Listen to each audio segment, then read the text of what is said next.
నమ్మలేని నిజాలు ప్రాచీన భారత స్త్రీలు, వారి మేధస్సు. వేదకాలంలో మహిళలను గౌరవంగా బ్రహ్మవాదిని అనేవారు. అంటే బ్రహ్మజ్ఞానం కలిగిన పండితురాలని అర్థం.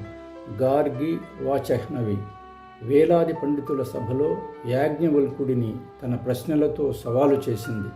అంతేకాదు, మైత్రేయి, లోపాముద్ర వంటి ఎందరో మహిళా ఋషులు వేద మంత్రాలు రచించారు.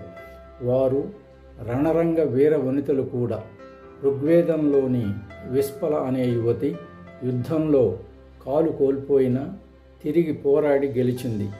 కాకతీయ రుద్రమదేవి వంటి వీర వనితలు సైన్యాలు నడిపించి రాజ్యం పాలించారు.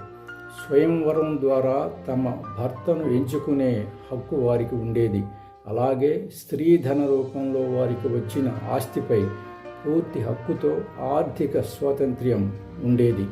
సుమారు 2500 ఏళ్ల క్రితం బౌద్ధ సన్యాసినులు రచించిన ధేరీ గాథ ప్రపంచంలోనే మహిళలు రాసిన తొలి గ్రంథాలలో ఒకటి. అందులో తమ అనుభవాలను పద్యాలుగా రాసేవారు. చాణక్యుడి కాలంలో మహిళా గూఢచారులు ఉండేవారు. రాణి ప్రభావతి గుప్తా వంటి వారు రాజప్రతినిధిగా దశాబ్దాల పాటు రాజ్యాలను పాలించి సొంత నాణేలను కూడా ముద్రించారు.